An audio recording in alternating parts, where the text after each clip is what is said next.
नमस्कार।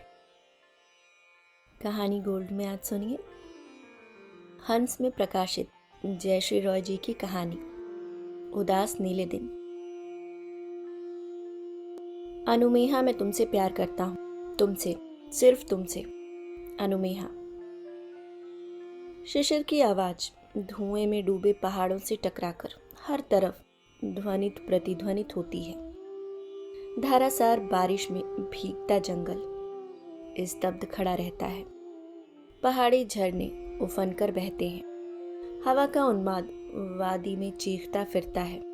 अनुमेहा। अनुमेहा की आंखों के सामने व्हाट्सएप का चमकता स्क्रीन धीरे धीरे धुंधला पड़ जाता है, साथ शरीर का हाथ भी। शिशिर ने अपने हॉलिडे से हमेशा की तरह वीडियो भेजा है, उसे पुकारते हुए। बरसाती पानी से भरे हुए चश्मे में उसका हाथ मछली सा चमकता है। अपनी मुट्ठी खोलकर वह उसे दिखाता है।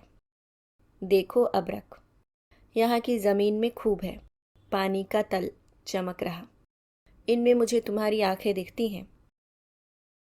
बारिश यहाँ भी हो रही, बरसात का मौसम है। एक गहरी गुनगुनाहट सी हर तरफ छाई हुई है। वह फोन हाथ में लिए लिए खिड़की खोलती है। नेपथ्य में गूंजती गुनगुनाहट अनायास एक तेज शोर में बदल जाती है। कांच के पल्लों के पार पसरा दोपहर के बाद का एक गहरा मटमैला आषाढ़ का दिन, सीलन और सड़ती लकड़ी की बू से भरा हुआ। कतार में भीगते बेडौल घरों के काई से भरे पिछवाड़े यहाँ से स्याह दिख रहे। एक कौवा अपने पंखों में सर दुबकाए सामने की मुंडेर पर बैठा है। गीली साड़ी सी पूरे परिदृश्य से लिपट झिरझिर बहती हवा से बेखबर। सब कुछ सिला बोसीदा पनियाया। शिशिर कहता है अक्सर, तुम्हारा नाम बड़ा नाजुक है, जैसे कांच का गहना, एहतियात से होठों पर लाना पड़ता है। रोजमर्रे के इस्तेमाल के लिए बिल्कुल नहीं। सुनकर वह हंसती है। तो फिर कब इस्तेमाल कर सकते हैं? शिशिर गंभीर बना फलसफे पर उतर आता है। जब लहू के नमक को पूर्णिमा का पूरा चांद पुकारता है और पागल समंदर दौड़ता है आकाश की तरफ, सारी हदों को तोड़कर। ठीक तब बहुत धीरे से, इस तरह कि खुद भी ना सुन पाए, पुकारा जाता है, अनुमेहा। यह आवाज बाहर नहीं, भीतर रूह की तरफ उतरती है, प्राणवायु की तरह। अपनी शिराओं में फैलते इस पुकार के मद्दिम गुंजार को वह हर पल सुनती है। तभी कहीं भी किसी क्षण अचानक चलते चलते रुक जाती है, मुड़कर देखती है, यह जानते हुए भी कि कहीं कोई नहीं होगा। समय के इस बुरे दौर में उसकी परछाई तक खुद को समेट कर जाने कब चली गई है। मुद्दतों से वह आवाजों के इस भूल भुलैया में भटकी टिटहरी सी अकेली जी रही है, एक नामालूम सी उम्मीद में कि कभी तो यह आवाज आकार लेगी, उसे छुएगी उन सिंह की उंगलियों की तरह जिनसे उसने इस तरह प्यार किया है। बिस्तर के दूसरी तरफ ड्रेसिंग टेबल के आईने में वह मुड़कर खुद को देखती है, अपनी नज़र से। इस औरत को देखभाल की, प्यार की जरूरत है। आज सुबह ही नोटपैड के टू डू लिस्ट में जोड़ा था उसने, मॉर्निंग वॉक, नींबू पानी, ग्रीन टी, योगा, 7 इंच भर हंसी, 2 चुटकी खुशी, एक जादू की झप्पी। कहते कहते मृणाल उससे लिपट जाती। त्वचा पर अनायास फैलाए उष्मा के मसृण संजाल से वह भीतर ही भीतर आतंकित हो उठती। बहुत गहरे कुछ झंझनाता है, गिरी थाल की तरह, मगर निर्विकार भाव से वह अपनी काउंसलर दोस्त से कहती, तुम तो बस मुझे मेरी नींद की पुड़िया देती रहो, यह मीठी गोलियां अब काम नहीं कर रही। मृणाल उसकी बचपन की दोस्त है और अब उसकी काउंसलर भी। वह कहती है, अनुमेहा अवसाद में है, क्रॉनिक डिप्रेशन। अनुमेहा नहीं जानती, मगर उसकी बात मान लेती है। वह जो जो कहती है करती जाती है, ठीक एक सर हिलाती गुड़िया की तरह। पिल्स निगलती है, थेरेपी सेशन अटेंड करती है, योगा क्लास जाती है। अपने आसपास रात दिन घिरी रहने वाली इस मटमैली नीली दुनिया से वह अब किसी भी तरह निकल जाना चाहती है, खुश होना चाहती है। इस तरह गीली लकड़ी की तरह रात दिन धुआंते हुए जिया नहीं जाता। भीतर काई सी जम गई है, कुछ सड़ रहा नसों में। बहुत गहरे कहीं एक अंधा कुआं डबडबाता रहता है हर समय। उसे रात से डर लगता है। अपना कमरा एक डेथ चैम्बर, उसमें एकांत की भीड़ होती है, सन्नाटे का शोर, चाकू की फाल की तरह धारदार चिंथता हुआ। सब उसे घेर कर प्रेतात्माओं की तरह नाचते हैं। कमरा बेडौल छायाओं से भर जाता है। पहले उन रातों का साथी शिशिर हुआ करता था। सोने नहीं देता था किसी तरह उसे। कितनी बातें हुआ करती थी उसके पास। बात बात पर भाग आता था उसके पास, वरना चैट पर लगा रहता था। अब हर दूसरे शब्द के बाद सन्नाटा खिंच जाता है। पूछता रहता है और उनके बीच की बातें बहुत दिन हुए खत्म हो गई हैं। शिशिर की तरफ से, उसकी तरफ से बचे रह गए हैं सवाल ढेर से, या यूं कहें बकौल शिशिर शिकायतें। शिकायतों का जवाब सिर्फ अपमान होता है, खींज और गुस्सा। इंसान तभी तक सच बोलता है जब तक उसके पास झूठ बोलने के लिए कुछ होता नहीं है। उसे खुद पर हैरानी होती है, वह इतनी बेशर्म कब से हो गई। प्रेम इंसान को इस हद तक गिरा देता है कि उसमें आत्मसम्मान तक नहीं बचता। जब तक हो सकता है वह अपने कमरे से दूर रहती है, मगर आखिर उसे जाना ही पड़ता है। देर रात गए वह अपने कमरे में इस तरह दाखिल होती है जैसे कभी लोग गैस चैम्बर में दाखिल होते होंगे। घिसटते पैरों से आंख बंद करते ही अंधेरा घिराता है और उसे प्रतीत होता है वह किसी अतल कुएं में धंसती जा रही है। कनकनाता काजल, काला जल हर हराकर चढ़ता है और वह उसमें डूबती जाती है, कमर तक, सीने तक, चिबुक तक। उसके फेफड़ों में ठंडा पानी भरने लगता है और वह घबरा कर आँख खोल देती है। इसके बाद उसकी हिम्मत नहीं होती आँख बंद करने की। टकटकी लगाए छत को घूरती रहती है सुबह तक। कांच की खिड़कियों पर जमा अंधकार जब भोर होते होते फीका पड़ता है और उसकी आंखें खुद झप जाती हैं, तब कहीं जाकर वह सो पाती है। फिर सोती रहती है देर तक। नींद पूरी होने का एहसास उसे कभी नहीं होता। उसका वश चले तो वह कभी उठे ही ना। सुबह का उजाला देख उसमें अवसाद भर आता है। एक और दिन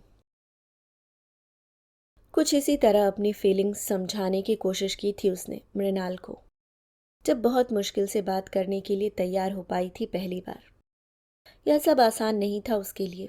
खुद को उघाड़ना, अपने ककुन से बाहर आना, एक नवजात बच्चे की तरह जो कोख की गर्म सुरक्षित दुनिया से बाहर निकलते ही बेइंतहा वल्नरेबल हो उठता है और फेफड़ों में हवा भरकर पूरी ताकत से रोता है। कुछ कुछ वैसा ही लगा था उसे। निकलने की कोशिश में पहली बार जाना था। बीते कुछ सालों में अपने ही अनजाने कैसे कैसे जाले बुन लिए हैं उसने खुद के आसपास। कितनी मोटी मजबूत दीवारें खड़ी कर ली हैं। यह अपनी कैद थी। खुद को तोड़कर निकलना आसान नहीं होता। अपनी राख से पुनर्जीवित हो निकलना है तुम्हें, ठीक फेनिक्स पक्षी की तरह। उसकी आंखों में झांकते हुए उस दिन मृणाल उस पर झुकाई थी। वह चुपचाप देखती रही थी उसे। एक अजीब से एहसास से गुजर रही थी वह उस क्षण, जिसे शब्दों में कहना कठिन था। भीतर की इस अपनी दुनिया के प्रति अब तक बहुत प्रोटेक्टिव रही है वह। यह उसका घोंसला है, उसका घर। कहाँ कहाँ से दुख जोड़े, आंसू सहेजे। मोह क्या सिर्फ सुख का होता है, दुख से भी मोह हो जाता है। रोने की, उदास रहने की आदत, रातों को जागने की आदत, अपने खंडहरों में अभिशप्त आत्माओं की तरह भटकने की आदत। इन्हें हीरे मोती की तरह अब तक वह सबकी नजरों से छिपाती रही है। जो है जैसा है, अपनी कमाई है। अपनी राख से पुनर्जीवित हो निकलना है तुम्हें, ठीक फेनिक्स पक्षी की तरह। उसकी आंखों में झांकते हुए उस दिन मृणाल उस पर झुकाई थी। वह चुपचाप देखती रही थी उसे। एक अजीब से एहसास से गुजर रही थी वह उस क्षण, जिसे शब्दों में कहना कठिन था। भीतर की इस अपनी दुनिया के प्रति अब तक बहुत प्रोटेक्टिव रही है वह। यह उसका घोंसला है, उसका घर। कहाँ कहाँ से दुख जोड़े, आंसू सहेजे। मोह क्या सिर्फ सुख का होता है, दुख से भी मोह हो जाता है। रोने की, उदास रहने की आदत, रातों को जागने की आदत, अपने खंडहरों में अभिशप्त आत्माओं की तरह भटकने की आदत, इन्हें हीरे मोती की तरह अब तक वह सबकी नजरों से छिपाती रही है। जो है जैसा है अपनी कमाई है। मृणाल कहती रही थी, तुम डिनायल में जी रही हो अनु। सबसे पहले यह स्वीकार करो कि प्रॉब्लम है, तभी समाधान निकलने की सूरत बनेगी। Don't run, confront, hold the bull bye it's horns. उस दिन वह भागते भागते अचानक रुक गई थी, सच, और भागा नहीं जाता, खुद से भागा नहीं जाता।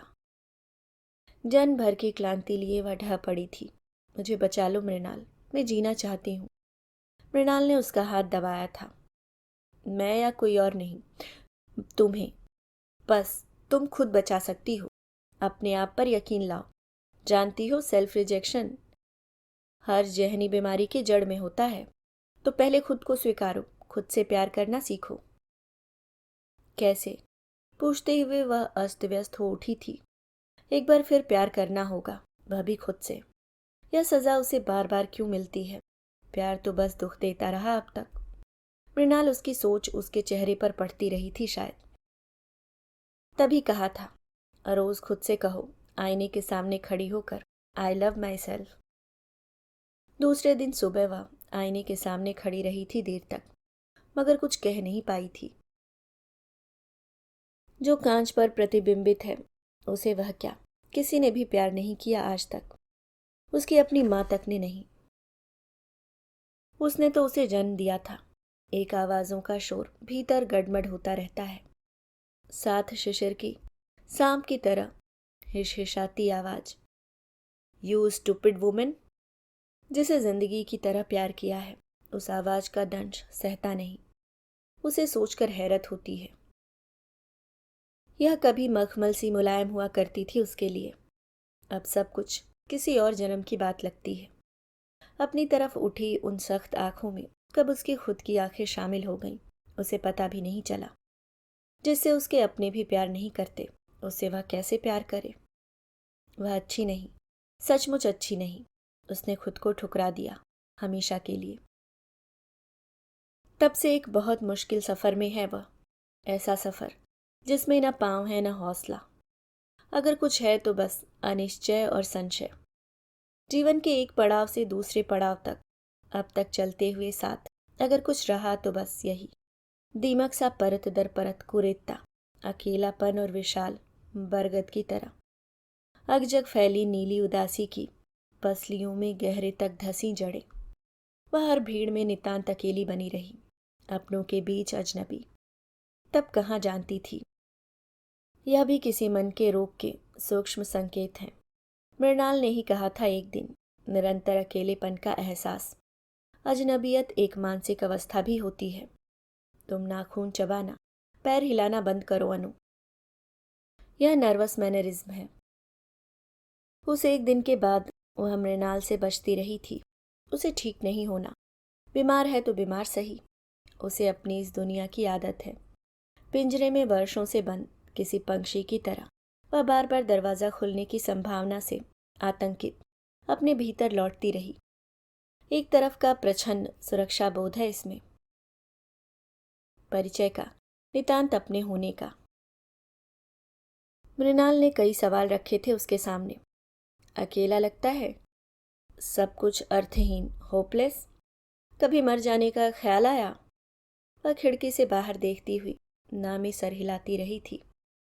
ऐसा करते हुए उसके भीतर एक सन्नाटा खिंच गया था, एक ठंडी निर्लिप्तता, जिद, गुस्सा। वह किसी के हाथ नहीं आएगी, कभी नहीं। उसे पकड़कर दिखाए कोई। मृणाल के चेहरे पर गहराती झुंझलाहट उसे भीतर ही भीतर एक अनाम हिंसक खुशी से भर देती है।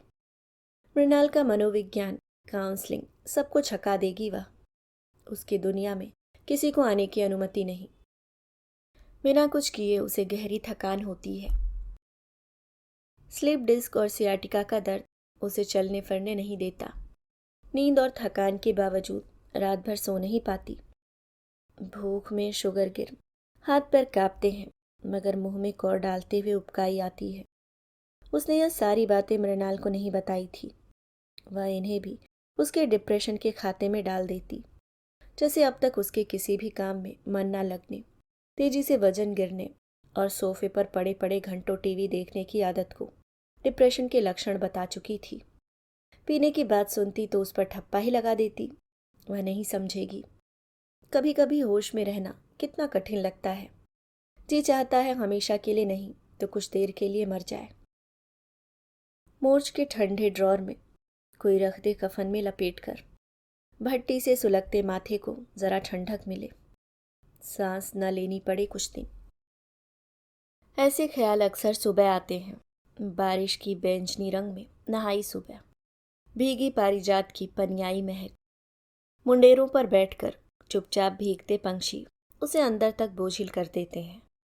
उसे लगता है वह किसी गहरे ताल के काले जल में डूब उतरा रही है। उसके फेफड़ों में सेवार ठूस कर भरे हैं और सांस के लिए गलफड़े खोलकर तरफराती किसी मछली की तरह वह धीरे धीरे मर रही है। वह यह बात आज तक किसी को बता नहीं पाई है। लोग पूछते क्यों, वह क्या जवाब देती। कुछ सवाल हमेशा सवाल ही रहते हैं, उनके जवाब नहीं होते। मृणाल ने कहा था, पॉजिटिव सोचो, अपने अच्छे दिनों को याद करो, जो भी अच्छा सुंदर घटा हो जीवन में। और दुख तकलीफ हादसे, उसके सवालों ने अधैर्य कर दिया था मृणाल को। अगर रिसाइकल नहीं कर सकती, उन्हें झाड़ू से बुहार कर कचरे में फेंकाओ। हल्का करो खुद को, जाने क्या क्या इकट्ठा कर पूरा कबाड़ घर बनी बैठी हो। इतना सहज है क्या यह सब, वह सोचती है, मगर मृणाल से बहस नहीं करती। कैसी विडंबना है कि सुख की स्मृतियां भी अंततः दुख देती हैं, याद दिलाती हैं कि जो कुछ भी जीवन में खूबसूरत था अब कभी नहीं लौटेगा। उसने कोशिश की, घर रंगवाया, पर्दे बदले, रोशनी का अरेंजमेंट दुरुस्त किया, दूधिया और गरम पीली रोशनी का सम्मिश्रण, यह सोचते हुए कि काश खुद के साथ भी यह सब किया जा सकता। मृणाल ने कहा था, नीला ऑफ वाइट नहीं, चटक, वाइब्रेंट रंग पीला, ओशन ग्रीन क्रीम, बैनगाग, पिकासो की पेंटिंग्स बिल्कुल नहीं। यह तुड़े मुड़े नक्श, फटी आंखें, धूसर आकाश, अनगढ़ बेडौल आकार, पंछियों बच्चों फूलों की तस्वीरें लगाओ, दमकता हुआ सूरजमुखी, चमकीली सुनहरी लिली।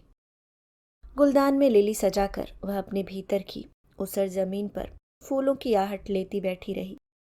मौसम कितना भी बुरा हो कभी तो बदलता है, कहते हैं सब। बेहतर महसूस करने के लिए उसने अपना हेयर स्टाइल बदला, वार्डरोब में नए कपड़े जोड़े। मृणाल टू डू लिस्ट में रोज एक नई बात जोड़ती जाती। किसी के लिए उपहार खरीदो, परिचितों को फोन करो, फुर्सत में बैठकर अपने गहने देखो, गीत सुनो, सैड सॉन्ग्स नहीं, romantic, instrumental, classical. Aroma therapy भी बहुत अच्छा काम करता है। उसने ऑनलाइन ऑर्डर करके एसेंशियल ऑयल मंगवाया था। घर पर एक लड़की सप्ताह में 3 दिन मसाज देने आने लगी थी। इन सब के बाद वह अपनी खुशी के इंतजार में बैठी रहती, मगर जेहन में छाया नीला धुंध नहीं छटता। मृणाल ने कहा था, यह प्रेम नाम की जो बीमारी पाल रखी हो, इससे पहले पीछा छुड़ाओ। इसने तुम्हारी सारी खुशियों में कैंसर की तरह अपनी जड़ें फैला रखी हैं। पहली बार उसे तस्वीर में एकदम अलग साज सज्जा में देख शिशिर चौंका था। अरे, यह क्या हाल बना रखा है? Palazzo crop top, magenta lipstick. नहीं, तुम पर फब रहा बस जरा लिपस्टिक। वह झेपते हुए बाथरूम जाकर लिपस्टिक पोंछ आई थी। रंग देह पर पोत लेने भर से मन पर नहीं चढ़ता। उस रात वह कमरे के आईने के सामने खड़ी खुद को तेज रोशनी में देखती रही थी।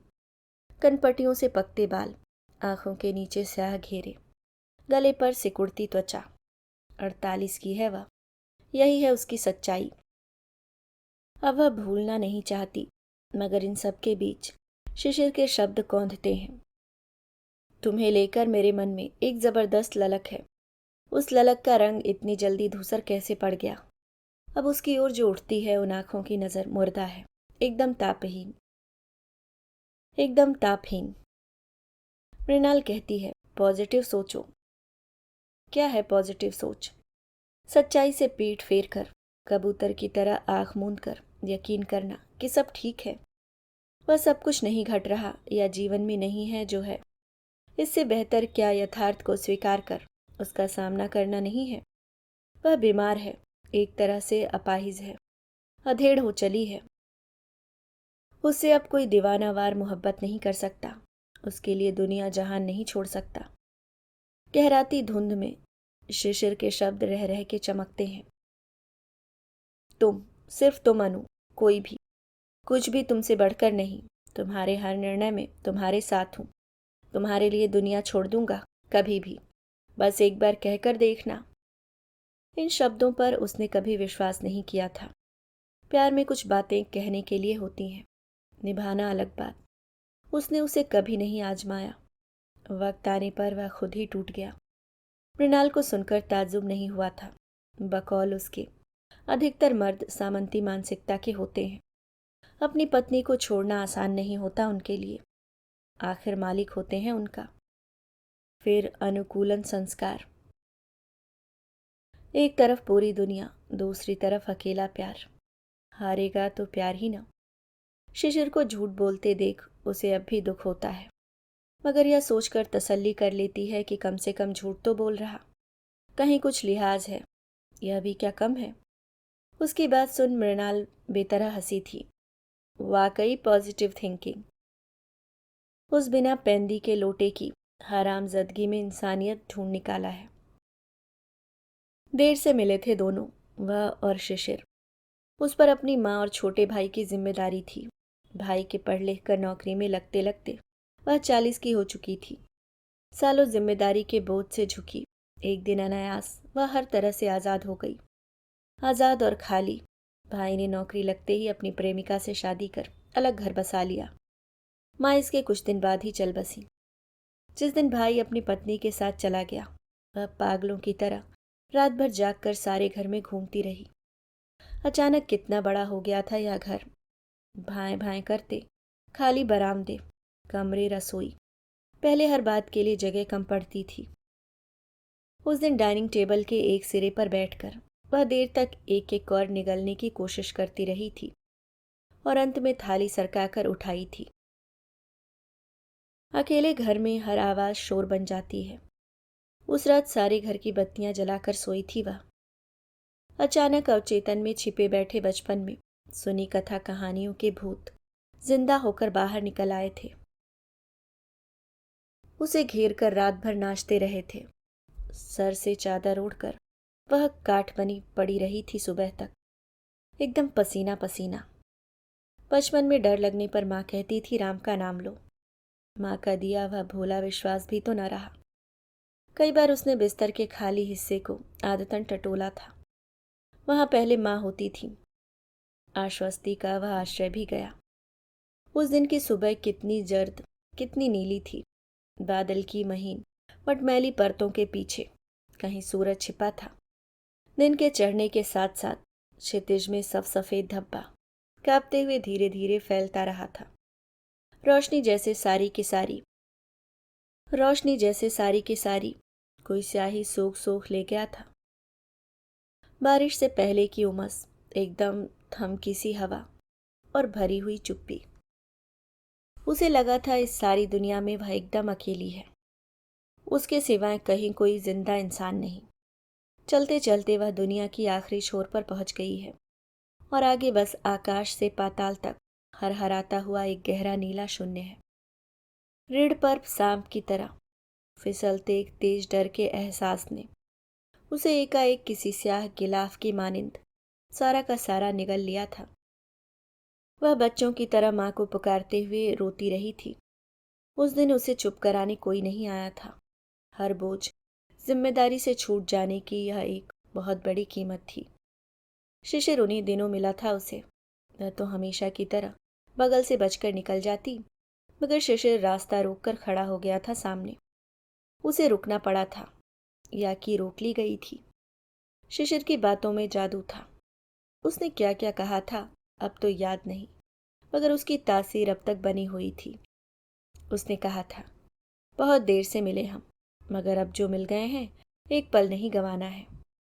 शिशिर 35 साल का था और उस जैसे योग्य लड़के का अब तक अविवाहित रहना अनुमेहा को कुछ अजीब लगा था। शिशिर ने बस इतना ही कहा था, मुझे तुम्हारा इंतजार था अनु। दूसरी मुलाकात में शिशिर उसके घर आया था और रात ठहर गया था। वह कुछ कर नहीं पाई थी। शिशिर की जिद ने उसे एक तरह से विवश कर दिया था। उसने उसके हाथ अपने हाथ में लेकर कहा था, जाने कब से बेघर हूं, अपने आश्रय में रहने दो अनु। दूसरा दिन रविवार था और अल्ल सुबह शिशिर के जाने के बाद भी वह चादर में सिमटे सिकुड़ी सारा दिन पड़ी रही थी। नहाई तक नहीं थी कि देह से आती शिशिर की महक खत्म न हो जाए। शाम होते होते शिशिर फिर आया था और उसकी बासी पड़ती देह गंध में अपनी ताजगी एक बार फिर उड़ेल दी थी। वे दिन जादू भरे थे। शिशिर ने उसे अपने प्यार से जैसे नहला दिया था। वह फूल मांगती तो वह चांद तारे तोड़ लाता। जिधर पांव रखती अपनी हथेलियां बिछा देता। रात दिन सुबह शाम अपने हर तरफ वह शिशिर को पाती, उसके लिए प्यार में छलकते हुए, इंतजार में बेचैन। हर दूसरे मिनट नोटिफिकेशन की घंटी बज उठती। फोन बजता रहता। क्या कर रही हो? खाया? और सुबह का नाश्ता? देखो ठीक से खाया पिया करो, आजकल तुम बहुत लापरवाह होती जा रही हो। और कुछ नहीं तो 10 बार मिसिंग। ऑफिस में सब उसकी तरफ देखने लगे थे। वह फोन म्यूट ही रखती। कितने मैसेज, कविता, कोट्स, वॉइस क्लिप, तस्वीरें। इतना प्यार, तवज्जो उसे जीवन में इससे पहले कभी नहीं मिला था। इसलिए सब कुछ अच्छा अच्छा लग रहा था। लगता था वह कोई राजकुमारी है, उसके सिर पर ताज धरा है। सुबह घंटी बजाकर कोई कुरियर वाला फूलों का गुलदस्ता, चॉकलेट थमा जाता तो शिशिर खुद रोज कोई ना कोई उपहार लेकर हाजिर हो जाता। कुछ ही दिनों में उसकी अलमारी उपहारों से भर गई थी।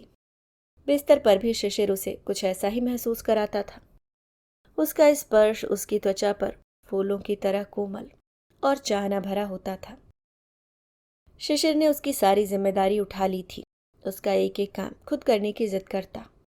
वह पूछती फिर वह क्या करेगी तो कहता, तुम्हारा एक ही काम है, मुझसे प्यार करना और इसी तरह खूबसूरत बनी रहना। गीत सुनो, पार्लर जाओ और शाम को तैयार होकर मेरा इंतजार करो। शुरू शुरू में यह सब बहुत अच्छा लगता रहा था उसे, मगर धीरे धीरे एक असहज करने वाली अनुभूति उसे घेरने लगी थी। क्या वह ठीक ठीक समझ नहीं पा रही थी? बचपन से वह स्वावलंबी रही थी। अपना हर काम खुद करने की आदत है उसे। यह विवशता से ज्यादा स्वभाव है उसका। मगर अब प्यार और केयर के नाम पर जैसे उसकी सारी जिंदगी पर कब्जा किया जा रहा था। एक एक कर उसकी सारी चीजों पर शिशिर का अधिकार हो गया था। किसी भी मामले में मुंह खोलने से पहले ही शिशिर उसे चुप करा देता। तुम क्यों परेशान होती हो? मैं हूं ना, मुझ पर छोड़ दो। बहुत प्यार मगर सख्ती से कही गई इन बातों का वह चाह कर भी विरोध नहीं कर पाती। वह कंफ्यूज्ड सी बैठी रही थी जब मृणाल ने कहा था, जिसे तुम केयर समझ रही हो वह दरअसल किसी को डोमिनेट करने का, उस पर वर्चस्व बनाए रखने के तरीके हैं। स्वावलंबी औरतें मर्दों को भाती नहीं।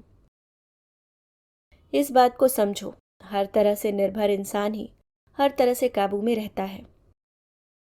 शिशिर बला का संवेदनशील था। जरा जरा सी बात पर बुरा मान जाना, दिनों तक मुंह बनाए रखना और रोना, कुछ ऐसी बातें थीं जो अनुमेहा को असमंजस में डाल देती थीं। वह समझ नहीं पाती थी इन्हें कैसे हैंडल करे। एक बार किसी बात पर उत्तेजित होकर उसने टेबल पर हाथ मार मार कर खुद को जख्मी कर लिया था। उस दिन वह सचमुच डर गई थी। यह एक नया ही रूप था उसका, अग्रेसिव, वायलेंट। मगर उस दिन तो हद ही हो गई थी। जिस दिन किसी छोटी सी बात पर शिशिर ने उसे पीट दिया था। जोरदार थप्पड़ से उसका निचला होंठ फट गया था और रीडिंग ग्लास गिरकर टूट गया था। दर्द से ज्यादा वह सदमे में थी। वह सोच ही नहीं सकती थी कि शिशिर कभी उस पर हाथ उठाएगा, मगर दूसरे ही क्षण शिशिर के चेहरे का रंग बदल गया था और उसने उसके पैर पकड़ लिए थे। उसके बाद घंटों वह उसे मनाता रहा था, आंखों में आंसू भरकर उससे माफी मांगी थी, फिर कभी ऐसी गलती ना दोहराने की कसम खाई थी। आखिर तक अनुमेहा का मन साफ हो गया था। गलती किसी से भी हो सकती है, मगर तब तक उसे कहाँ पता था ऐसी गलतियां कभी आखिरी बार नहीं होती। एक बार शुरुआत हो गई तो बार बार होती हैं। यह स्वभाव और मानसिकता की बात है।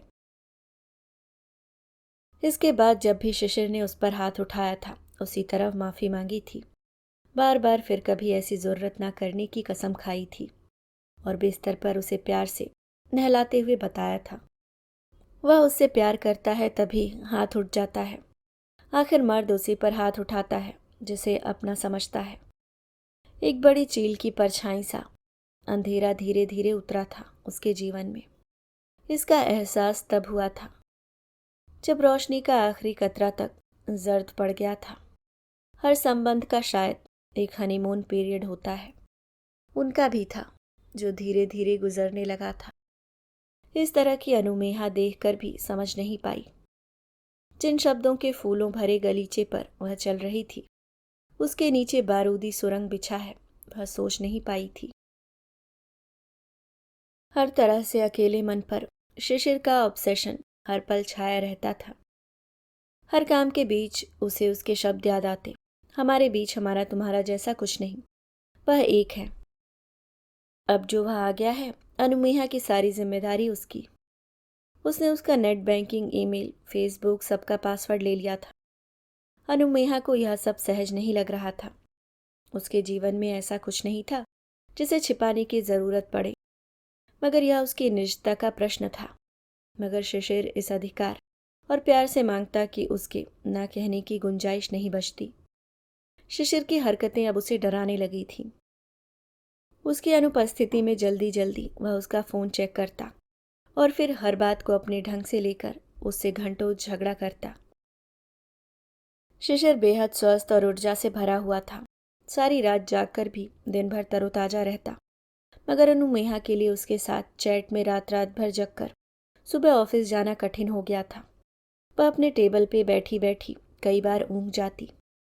उसकी लापरवाही और हर समय फोन पर लगे रहने व अपने टेबल से अनुपस्थित रहने की कहानी अब हर तरफ फैल चुकी थी। प्रमोशन का समय आ रहा था और वह समझ गई थी उसे इस बार प्रमोशन नहीं मिलने वाला। बॉस हर दूसरे दिन अपने कैबिन में बुलाकर उसे डांटने लगा था। शिशिर हर क्षण जैसे हर जगह उपस्थित होता था। व्हाट्सएप, मैसेंजर, फेसबुक, वह जब भी जहां जाती उसे ऑनलाइन पाती। उसके पहुंचते ही वह भी हाजिर हो जाता और मैसेज भेजने लगता। वह इस समय ऑनलाइन क्यों है, किससे बात कर रही है, उसके अमुक मैसेज का जवाब 10 मिनट देर से क्यों दिया। वह जानती थी उस वक्त शिशिर उसका भी अकाउंट खोले बैठा होगा, इसलिए वह बहुत सावधानी से एक एक सवाल का जवाब देती। कहीं कोई गलती होने पर शिशिर लड़ कर उसे पागल कर देता। अनुमेहा ने अनुभव किया, वह जैसे हर वक्त किसी इंटेरोगेशन चैम्बर में बैठी सफाई दे रही है। इन बातों पर शिशिर की अंतहीन लड़ाई से वह इतनी आतंकित हो चुकी थी कि हाथ में फोन लेकर कुछ भी करने से पहले 10 बार सोचती कि इस पर शिशिर की क्या प्रतिक्रिया होगी। अपना प्रोफाइल पिक्चर बदलने से पहले, पोस्ट डालने से पहले, किसी का फ्रेंड रिक्वेस्ट स्वीकार करने से पहले शिशिर की अनुमति लेनी जरूरी थी। उसके आग्रह अजीब अजीब से होते, जैसे कि उसके पोस्ट पर पहला लाइक वह करेगा, इसलिए पोस्ट डालने से पहले उसे बताना पड़ता ताकि वह पोस्ट होते ही उसे लाइक कर सके। इस बीच अगर कोई और लाइक कमेंट कर देता, वह गुस्से से आग बबूला हो उठता और उससे पोस्ट डिलीट करने के लिए कहता और तब तक फिर पोस्ट करवाता रहता जब तक कि वह पहला लाइक कमेंट नहीं कर देता। इसके बाद वह उसके पोस्ट के एक एक कमेंट पर नजर रखता और कुछ भी नागवार लगने से अपने फेक अकाउंट से जाकर कमेंट करने वाले से झगड़ने लगता, फिर उससे उस व्यक्ति को ब्लॉक या अनफ्रेंड करवा कर ही दम लेता। ऐसा ना करने पर वह आ धमकता और फिर सारा आसमान सर पर उठा लेता। पहले झगड़ता, उसे पीटता या अपना सर दीवार से टकराता, चीजें तोड़ता फोड़ता और फिर फूट टूट कर रोता और अंत में तुम मेरी हो अनु, सिर्फ मेरी कहकर रात रात भर उसे पागलों की तरह प्यार करता। बहुत बाद में उसे समझ आया था, उसके कई फ़ोन नंबरों की तरह कई फेक अकाउंट्स भी थे। एक साथ 4-4 अकाउंट से वह उससे बातें करता था। बहुत बाद में वह समझ पाई थी, शिशिर उसकी जासूसी करता है। उसकी सुरक्षा की बात कहकर उसके लाख मना करने पर भी उसने उसके घर के दरवाजे और बेडरूम में सीसीटीवी कैमरा लगा दिया था। एक बार तो उसे बाथरूम की झिरी से झांकते देख स्तब्ध रह गई थी। यही नहीं, वह उसके इस्तेमाल किए हुए अंतर्वस्त्र भी चुराता रहता था। बार बार उसमें यकीन करने की बात करते हुए उसकी कही हर बात को 100 तरह से चेक करना उसकी आदत था। इसके अलावा जो भी उसके करीब आने की कोशिश करता, शिशिर उससे चिढ़ जाता और जब तक उससे वह दूरी न बना लेती उसे चैन नहीं मिलता। शिशिर ने अपने बैंक फेसबुक के पासवर्ड भी जबरन उसे थमाए थे, यह कहकर कि मेरे जीवन की हर बात मैं तुमसे शेयर करना चाहता हूँ। उसके बहुत आग्रह करने पर एक बार उसका फेसबुक खोलकर वह हैरान रह गई थी। शिशिर ने अपनी खास महिला मित्रों के सारे चैट मिटा दिए थे। इसके बाद वह अपने फेसबुक पर कभी नहीं आया था। उसकी बातों से समझ आया था, अब वह उनसे व्हाट्सएप पर चैट करने लगा था। इन बातों से बाबत पूछने पर हमेशा की तरह उसने इतनी बातें बनाई थी कि उसका दिमाग घूमने लगा था। उसे देखकर हैरत होती थी कि किस तरह शिशिर अपनी बातों के मकड़जाल में उलझाकर दिनों को रात और रात को दिन बनाने में समर्थ था। मृणाल ने सब सुनकर कहा था, इसे एनर्जी नहीं, क्रिमिनल एनर्जी कहते हैं। He is a bloody psycho. इन बातों से उसके भीतर अशांति पसर गई थी। वह हर समय उलझन और तनाव में रहने लगी थी। शिशिर ने आखिरकार उसकी नौकरी भी छुड़वा ली थी। कहा था, मैं इतना पैसा कमा लेता हूँ कि तुम्हारी देखभाल अच्छे से कर सकूं।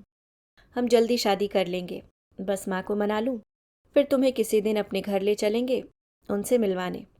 वे पुराने विचारों की हैं, तुम समझ सकती हो।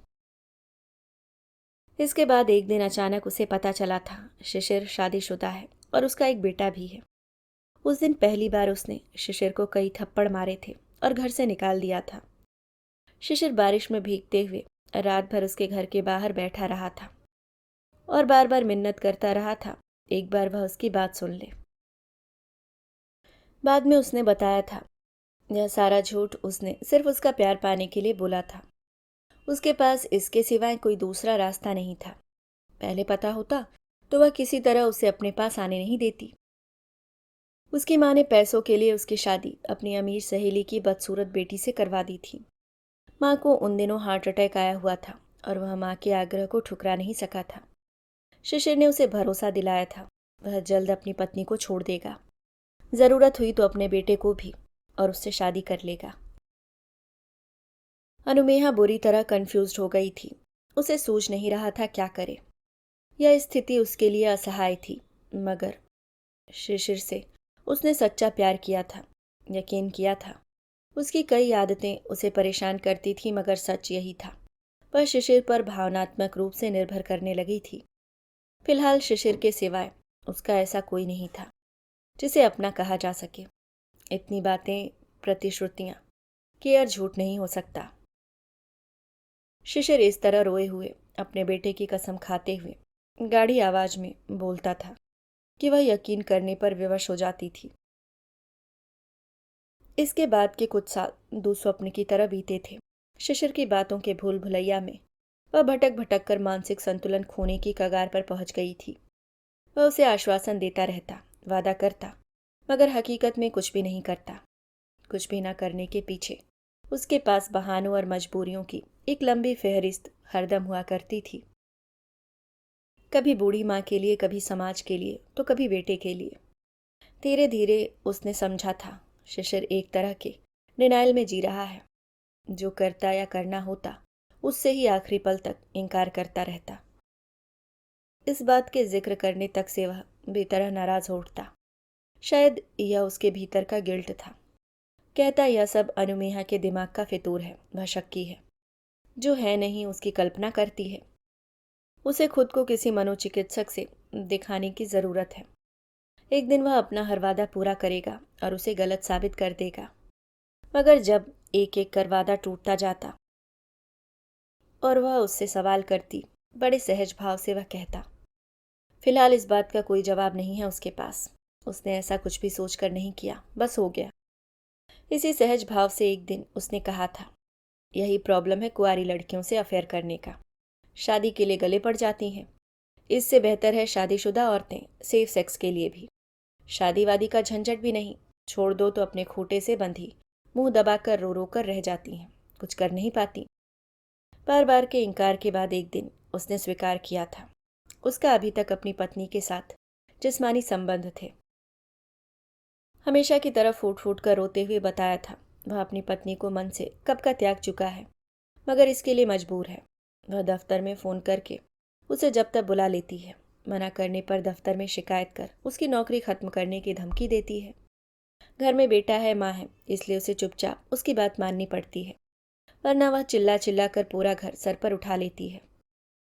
अपने रसूखदार रिश्तेदारों को बुला लेती है।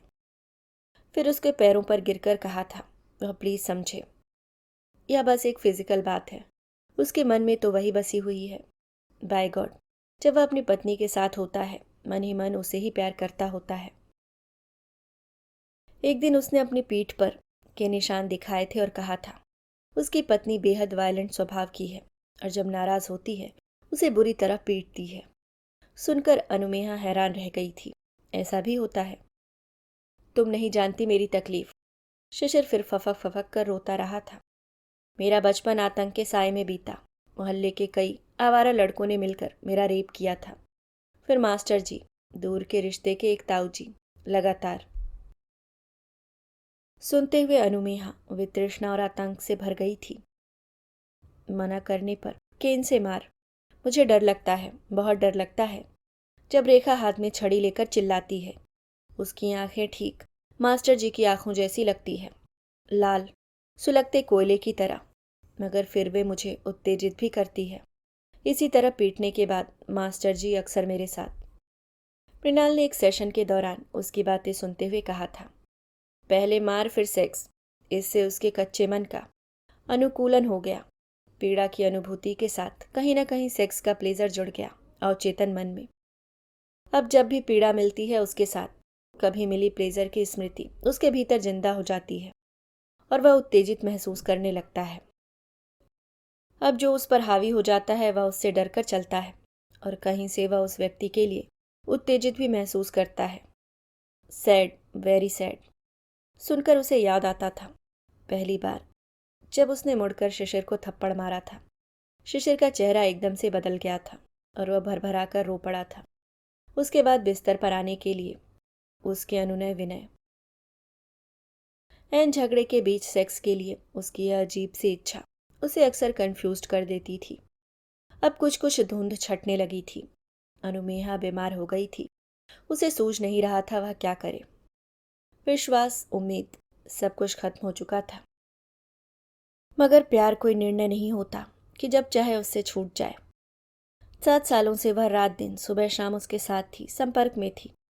सच है कि उसके साथ अब वह हर पल दुख में है, मानसिक संत्रास में है। मगर उससे अलग हो जाने की कल्पना भी उसे आतंकित कर देती। शिशिर के सिवाय उसका कोई नहीं था। भाई कई साल पहले अपनी पत्नी के साथ विदेश जा चुका था और शिशिर के पॉजिटिव आदत की वजह से उसके गिने चुने दोस्त भी उससे दूर जा चुके थे। इन्हीं दिनों मृणाल उसे मिली थी, एकदम अचानक से। कई सालों के बाद वह विदेश से लौटी थी और शहर में अपना क्लिनिक खोला था। बहुत दिनों बाद किसी से इस तरह बात कर उसे अच्छा लगा था। शिशिर का इन दिनों फ़ोन मैसेज आना अपेक्षाकृत कम हो गया था। बहाना व्यस्तता का था तो मृणाल के साथ समय बिताने का उसे अवसर मिल गया था। धीरे धीरे वह उससे खुली थी। मृणाल ने बिन बताए उसकी मन स्थिति भाप ली थी। शायद तभी उससे सवाल करने शुरू कर दिए थे। अनुमेहा की हैरत जताने पर मुस्कुराकर कहा था, जैसा कि आम धारणा है, हम मनोवैज्ञानिक दिमाग नहीं पढ़ते, बस व्यवहार ऑब्जर्व करते हैं अनु। वैसे तुम्हें देखकर तो कोई बच्चा भी कह देगा कि तुम अवसाद में हो। मृणाल ने कहा था। बरसात का मटमैला धूसर मौसम उसके अवसाद को उभार रहा है। ठंडे देशों में बर्फ कुहरे के मौसम में ऐसा अवसाद आम बात है। पूरब वाले ऐसे अवसाद से अक्सर परिचित नहीं होते। धूप भरे उजले दिन बाहर ही नहीं, भीतर भी पॉजिटिव एनर्जी जगाते हैं। फिलहाल इस सैड सीजनल अफेक्टिव डिसऑर्डर के लिए एंटी डिप्रेशन दवाई और काउंसलिंग कारगर होगा। उसके हिदायत के अनुसार अनुमेहा रोज एक खास किस्म की उजली रोशनी के बॉक्स के सामने कई मिनट बैठी रहती, इस यकीन के साथ कि अब कोई रोशनी की किरण उससे होकर गुजर नहीं सकती, उसके अंधकार को काट नहीं सकती। पिछले कुछ समय से उसके मूड रह रहकर बदलते रहते। कभी वह अचानक बेहद खुश हो जाती, लगता सब ठीक हो गया है, मगर फिर गहरे अवसाद में डूब जाती। ऐसे पलों में लगता अब कभी कुछ सही नहीं होगा उसके जीवन में। एक घने कुहरे में मन डूबता उतराता रहता। इसके लिए उसने रोलर कोस्टर जैसे अनुभव का जिक्र किया था मृणाल से। मृणाल ने मैनिक डिप्रेशन के लक्षण बताकर उसके लिए लिथियम प्रेस्क्राइब किया था। कहा था यह तुम्हारे मूड स्विंग को स्थिर करेगा। दवाई निगलते अजीबोगरीब थेरेपी से गुजरते उसे लगता वह कोई गिनिपिग हो गई है जिस पर तरह तरह के प्रयोग किए जा रहे हैं। इन सब के बीच शिशिर का ख्याल ऑब्सेशन बनकर उसके भीतर 24 घंटे छाया रहता। उसकी चीखती आवाज, ताने व्यंग, बात बात पर हाथ उठाना, साथ शुरू के दिनों में उसकी गाढ़ी सघन आवाज में कही गई प्यार भरी बातें, केयर, कंसर्न, शेयरिंग। कभी वह बीमार अनुभूतियों से घिर जाती, बैठे बैठे कब रोने लगती उसे पता भी न चलता। वहीं अंधा कुआं भीतर डबडबाता रहता, उसका भाएं भाएं करता सन्नाटा, काला गहरा जल, उसमें डूबती जाती वह। अनायास हाथ पैर ठंडे हो जाते, कनपट्टियों पर पसीना तैर आता, सीने में जकड़न महसूस होती। एक प्रतीति धीरे धीरे पिघले शीशे की तरह उतरकर फैली थी उसमें। सब झूठ था, कुछ बातें सिर्फ बातें ही होती हैं, उनका हकीकत की दुनिया में कोई वजूद नहीं होता। चारा शब्दों का भी होता है, सपेरे की धुन की तरह यह बजता है, आंखों का सम्मोहन रचता है, खालिस वहम। इन पर यकीन कर उसने अपना सब कुछ दांव पर लगा दिया। नौकरी, सुरक्षा, सम्मान, दोष किसका था? यकीन। और इस तरह जिधर से गुजरती है कानाफुसियां तेज हो जाती हैं, उम्र भी घट नहीं रही, जिस्म ग्रीष्म में उतरती नदी की तरह छीड़ हो रही। साथ ही वह बीमार, बहुत बीमार है, अकेली भी। जिधर देखो घुप अंधेरा, स्तब्ध सन्नाटा। वह या तो घंटों चुपचाप बैठी रहती या सोई रहती। रोज के साधारण काम भी उसे पहाड़ से लगते। थकान ऐसी कि महसूस होता बैठी बैठी मर जाएगी। खाना देखते ही उबकाई आती। सर तक रजाई ओढ़ वह रात भर अपने भीतर मंडराती रहती है, किसी परित्यक्त घर की आत्मा की तरह। अभिशप्त है वह, अपनी ही नज़र में बहुत बौनी, बहुत छोटी हो गई है। कद घटते हुए जमीन से आ लगी है। उसके आसपास की दुनिया उससे परे, पहुंच से दूर हो गई है। सबके साथ वह भी खुद को एक ऊंचाई से रेंगते हुए देखती है। कितनी घिनौनी, दयनीय है वह, किसी काबिल नहीं, प्यार की तो हरगिज नहीं। तभी तो शिशिर ने भी, वह भी किसके लिए? मृणाल ने बताया था उन लोगों ने मिलकर हाल ही में आत्महत्या की तरफ बढ़ने वाले मरीजों के लिए हेल्पलाइन सेवा शुरू की है। विदेशों में तो ऐसी सेवाएं उपलब्ध होती हैं, यहाँ सिर्फ गिने चुने महानगरों में। आत्महत्या अक्सर क्षणिक पागलपन में घटित होती है। उन कुछ क्रूशियल पलों को अगर टाल दिया जाए, बहुत सारी जिंदगियां बच सकती हैं। अपनी बात कहकर मृणाल ने उससे पूछा था, क्या तुम इसके लिए वॉलंटियर बनने की इच्छुक हो? कहो तो तुम्हारा नाम दे दूं। तुम्हें अंग्रेजी, हिंदी आती है, बहुत अच्छा बोल लेती हो। उसने बिना कुछ कहे मृणाल से वह फ़ोन नंबर ले लिया था।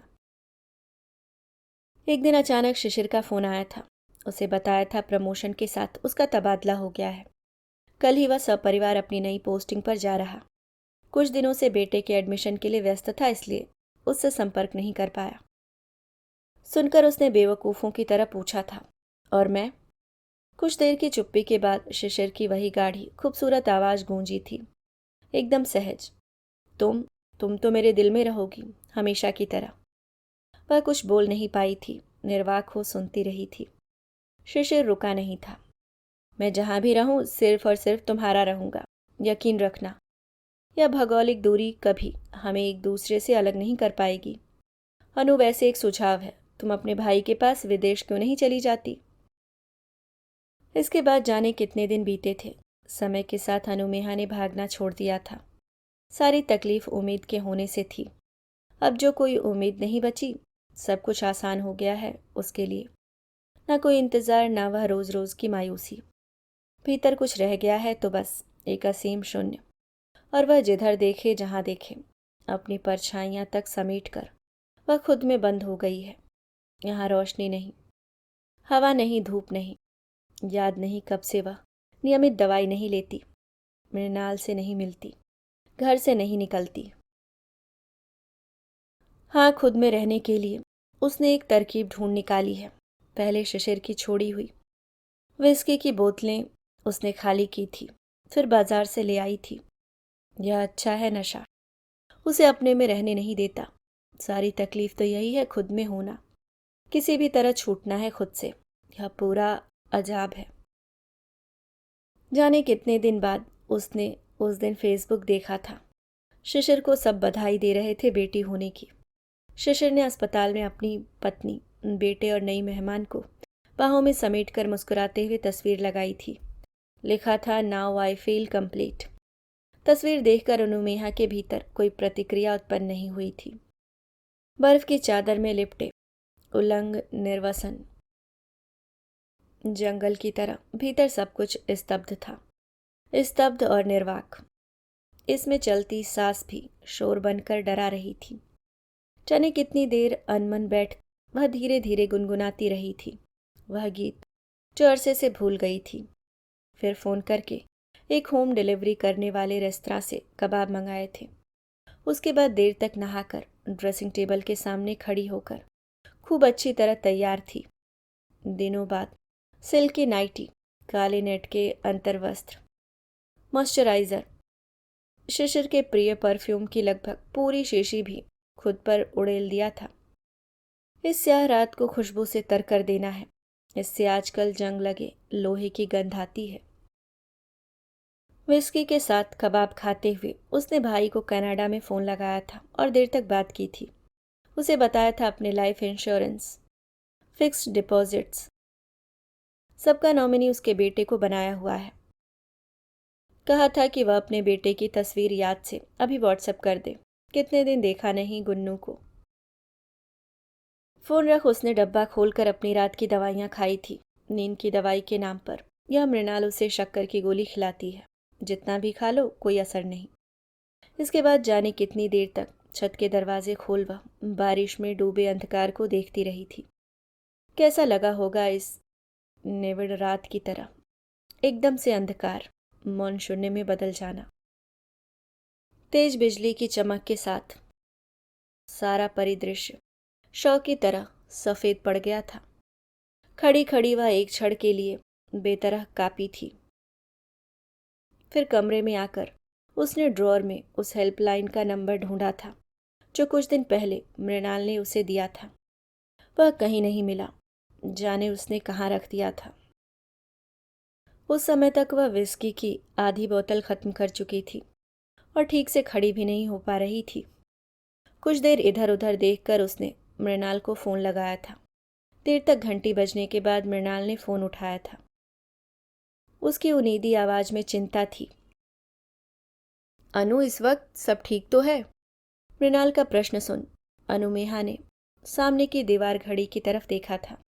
रात के 2:30 बज रहे थे, मगर उसने लापरवाह ढंग से लड़खड़ाती आवाज़ में कहा था, ज़रा वह हेल्पलाइन नंबर देना यार, जाने कहाँ रख दिया, मिल नहीं रहा। सुनकर दूसरी तरफ थोड़ी देर के लिए सन्नाटा खिंच गया था।